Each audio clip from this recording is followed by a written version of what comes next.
Data. Yes, sir, we have that data. I'd like to see it included in our report if we could. As to the breakdown, who is small, mixed, large, I will do something. And back to piggyback on that, one of the things I want to mention before going on to the next little item is on October the 1st, Representative Sid Miller from Stephenville, who chairs the Ag and Livestock Committee, held a hearing in Stephenville talking about two things, one of which was equine dentistry, the second of which was, I think, the horse racing industry and things related there too. Dr. Aldridge and Mr. Kirschville graciously came and gave their time to attend and watch me just totally embarrass myself in front of, no, I didn't embarrass y'all, but I think we can safely say that it was a frank and candid exchange of views. The Institute for Justice was there.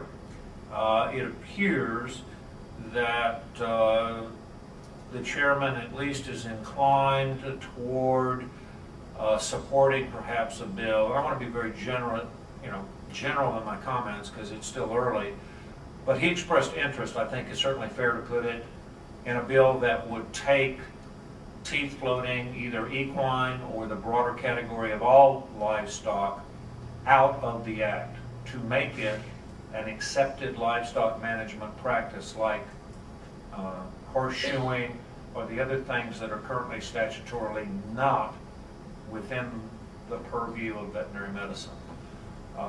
Chris Copeland was there as well, representing TVMA, and spoke following myself and the Institute for Justice representative. We're obviously all watching that very carefully.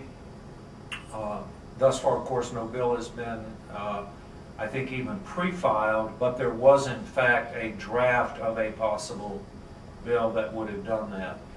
So we're all watching that situation very closely, and I just wanted to mention that that's out there as well. Under tab 27, you have a Pure Assistance report. As you can see, we currently have 15 veterinarians who are participating in the Peer Assistance Program. Again, I think given our numbers, that's very low compared to other professions that I am aware of. And then, again, in other words, it compares very favorably to the number of physicians, nurses, dentists who are in similar situations. And I think, again, that's a compliment to the profession. I sometimes worry if there are some out there that I don't know about that are managing in their solo practices that we don't know are hurting. But the numbers are what they are. Do you have a feel for how other states are doing? Other state boards of veterinary medicine, where are they with Peer Assistance? And I will take that on as a task, and I will report back to you. And Laura's helped make a note for me. We'll find out how many are in other states and how we compare therefore, and I'll report to you in February. I just don't know that. It's a low number given 5,600 active vets at any given moment in Texas, I think. And as I say, part of me thinks that's great. Y'all are doing good out there. There's a little bit of me, though, that just wonders if that solo practitioner someplace is maybe nipping the bottle or whatever and managing to carry on the practice in spite of that. But we'll find out. I'm going to wrap this up now, Bud, with these kind of general comments.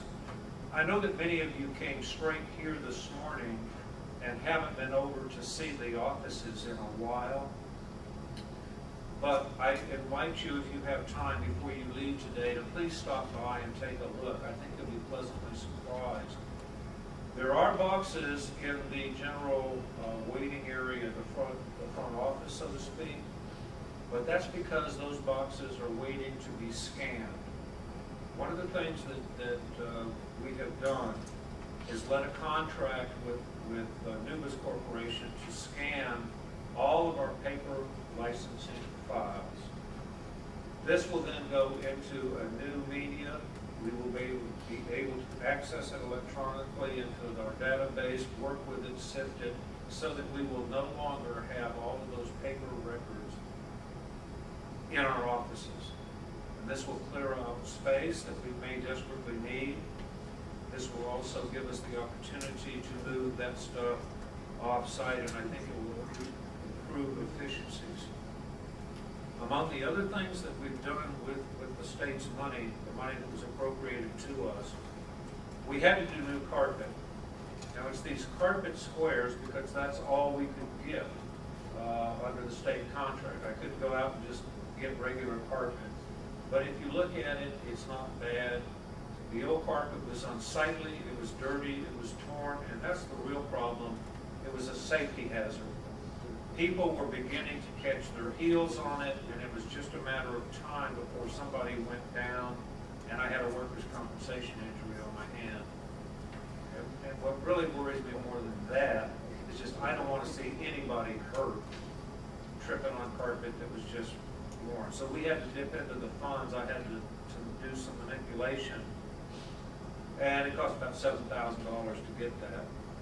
In addition, you will see in the copy room, we have a brand new copy machine that is also integrated electronically. You can send documents to it now from your workstation, your PC. You can print, you can fax, collates, it does everything except make coffee for you.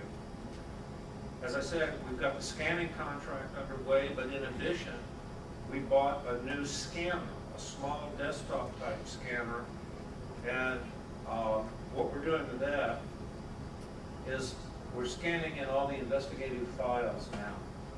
In other words, when we get the case in, we get the records in, we get the complaint in, it's all being scanned into the document and being worked by the investigators off-site electronically. Before we got that machine, Candace had to physically leave her desk as the part-time receptionist, walk down to the first floor and use another scanning machine, which meant that not only was she not able to do her job, but somebody else had to come out and watch the phones during that time. So we've achieved a great efficiency there. Also, we managed to buy new laptops for the staff and replace personal computers that were out of date. We hired Paul, got him started. I bought a new server cabinet. I'm really proud of. The IT staff told us that a new server cabinet would cost between $4,000 and $6,000. I went to a used surplus furniture place and found one that would work perfectly and got it for $225. I also got a new desk for Pete and a new desk for Debbie, who's behind me. Again, very inexpensively, a couple of $100. So we're spending the money on necessary services, but very, very wisely. Also, when you go over to the office, you'll see how clean it is. New server, new everything. We even bought a new small refrigerator for the office, cost $160. Went out and picked that up myself, tossed it in a pickup truck, and got it in here. So the staff is doing fantastic. They make me look as good as is possible, which is tough. But other than that, we have a lot of new stuff, a lot of great things underway. We're moving and moving hard and fast, getting ready for the legislative session. I know you're ready for lunch. The last, very, very last thing I'm going to say, and this is for Dr. Aldridge, we're going to go in and fight for a couple of more positions. We need 3 more investigators. I need an administrative assistant for Pete, and I need a full-time administrative assistant for Keith. This will allow some definite shifting and better utilization of people, because as we take on more and more and more of these complaints, we need more people to do our job. And I just want you to know, I'm going to be asking some of you to come to the legislature with me when it gets underway, to help me testify and convince the legislators why we need what we need.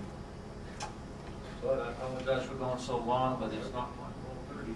Right, you've got 2 more minutes. All right. What did I forget? 3 more minutes? Bud mentioned this, and I think many of you have seen it, and in that last time. We got a letter from Governor Perry, the one that says, talk about, maybe tighten your belt on travel money. I've got 10 days and I need to respond to Ms. Stout, the Director of Budget Planning and Policy in the Governor's Office, about how we might try to do that. I can tell you that we have received some guidance. The Governor is not expecting us or any other state agency to curtail board meetings, nor is the Governor expecting us to curtail core investigative activities. So what basically we're going to do is scrub the budget, certainly no out-of-state travel. We will look very hard where we might be able to achieve any savings on budget. I think I understand, I'm not sure if this is serious or not. I understand Dr. Rosberg is going to stay with his daughter now, so he will save us hotel costs when he comes to town. And I kiddingly told Dr. Aldridge that my house has more bedrooms than we know what to do with, so I may be having opening